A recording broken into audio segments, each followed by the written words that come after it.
আসুন, আরও আসুন, অবশ্যই আসুন। তো ইস্টবেঙ্গল এবং ইনফ্লুয়েন্সার্সদের নিয়ে একটা আলোচনা করব ছোট্ট।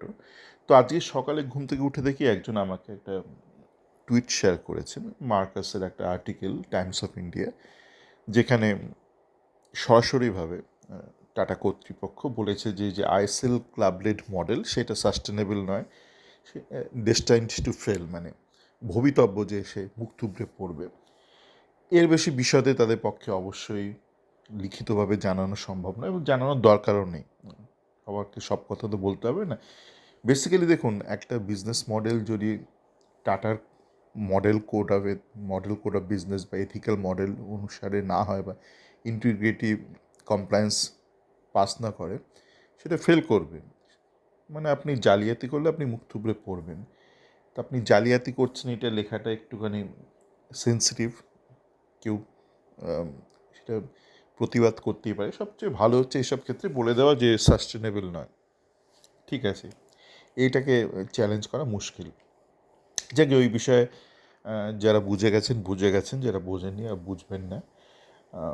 এবার আমাকে ইস্টবেঙ্গল আগের কিছুদিন আগে যে কলকাতা ফুটবল লিগ ম্যাচ হলো, তখন মাঠটার ছবি দেখে একজন লিখলো যে মাঠটা কীরকম কাদা কাদা হয়ে গেছে। তো দেখুন, ইস্টবেঙ্গলের যে রিজার্ভ টিম আছে তারা মোটামুটি ওই মাঠেই প্র্যাকটিস করে, আবার ওই মাঠেই খেলে।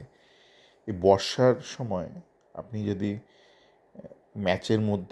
দুটো ম্যাচের মধ্যে মাঠটাকে বিশ্রাম না দেন, মাঠটাকে পরিচর্যা না করেন, তাহলে সেই মাঠের এই ঘাস ঠাসগুলো আবার ঠিকঠাক হয় না। তো এইটা করতে গেলে কি লাগবে, মানে এটা কি ক্লাব কর্তারা জানে না? অবশ্যই তারা জানে। করতে গেলে যেটা লাগবে সেটা হচ্ছে অর্থ, পয়সা। এখন আমি দেখছি ইস্টবেঙ্গলের যে কোনো অনুষ্ঠান, সে খেলা হোক বা ফাউন্ডেশন বা যে কোনো অনুষ্ঠান, সেখানে পিলপিল করে বিভিন্ন রাজনৈতিক ব্যক্তিত্ব চলে আসে, পলিটিক্যাল ইনফ্লুয়েন্সার্স। চিরকালই এটা হয়ে এসছে, এখন নয় যে নতুন করে হচ্ছে, চিরকালই হয়ে এসছে। তো আগে একটা সীমিত সংখ্যক লোকজন আসতো এবং তাদের আসার সাথে সাথে কিছু অর্থও আসতো। এখন লোকজন আসছে, প্রচুর সংখ্যায় আসছে, খাচ্ছে যাচ্ছে চলে যাচ্ছে, কথা বলছে। আগেও কথা বলতো, এখনও কথা বলে, আগামী দিনেও কথা বলবে। মানে ইস্টবেঙ্গল যেটা একটা সামাজিক ক্লাব, সে তার সাথে যুক্ত হতে সবাই চায়। একটা ভিজিবিলিটি পাওয়া যায়, একটা ইস্টবেঙ্গলের অনুষ্ঠান হচ্ছে, সেটা লাইভ দেখাচ্ছে, ইউটিউবে দেখাচ্ছে, ফেসবুকে দেখাচ্ছে। তো সেখানে গিয়ে আপনি কথাবার্তা বলছেন, আপনি একটা লাইমলাইটের একটা সুযোগ পাচ্ছেন। হাজার হাজার, লাখো লাখো দর্শকদের সামনে আপনাকে দেখা যাচ্ছে, আপনার কথা শোনা যাচ্ছে। খুব ভালো। সেই জন্যই তো কমিউনিটি ক্লাব বলা। সেই জন্যই ফিফা বলে যে পলিটিশিয়ানরা, সরকার, তোমরা টাকা ঢালো। এই বিষয়ে ছোট্ট করে বলবো, আগেও যদিও বলেছি। আপনারা অনেকেই ভাবতেন যে সরকার যদি ফুটবলে টাকা ঢালে তো ফিফা রাগ করবে না। ফিফা কোনো কালেই সেটা বলেনি। আমার আগের অডিওটাতেও বলেছি যে ফিফা চায় লোকজন টাকা ঢালুক ফুটবলে। সে ধর্মীয় প্রতিষ্ঠান হোক, সে রামকৃষ্ণ মিশন, মানে কোনো হিন্দু ধর্ম প্রতিষ্ঠান হোক বা ইসলাম ধর্ম বা যে কোনো জিউস হোক, খ্রিস্টান হোক, সবাই ফুটবলে টাকা ঢালুক। কিন্তু ফুটবলকে বিক্রি করে বা ফুটবলের মাধ্যমে আপনি সরাসরি কোনো বেনিফিট নিতে পারবেন না। ইনডাইরেক্ট নিতে পারেন রেখে রেখে, কিন্তু ডাইরেক্ট আপনি যেমন হর হর মহাদেব জার্সির পেছনেগুলো লিখতে পারেন, এগুলো বেআইনি হয়ে যায়। তো তেমনই আপনি পলিটিশিয়ানরা, আপনারা ফুটবলে টাকা ঢালছেন, খুব ভালো কথা, কিন্তু আপনারা ফুটবলের এই যে administration, all India football federation, সেখানে আপনি নাক গলাতে পারবেন না। করলেই আপনাকে ব্যান করে দেবে আপনার দেশকে। করেছিল যেটা অতীতে, ভারতকে ব্যান করেছিল ফিফা পলিটিক্যাল ইনফ্লুয়েন্সের জন্য। তো সেটা অন্যরকম একটা অনভিপ্রেত একটা নাক গলানো। কিন্তু বলে তুমি এসো, আরও এসো, কিন্তু আসবে শুধু চা খেয়ে চলে যাবে, দুটো কথা বলবে, বড় বড় ডায়লগ মারবে, সেটা বোধহয় ঠিক নয়। মানে এটা অতীতেও ঠিক ছিল না, আজকের দিনও ঠিক নয়, আগামী দিনও ঠিক নয়। আপনি আসছেন, ভালো তো, আপনি প্রচার পাচ্ছেন।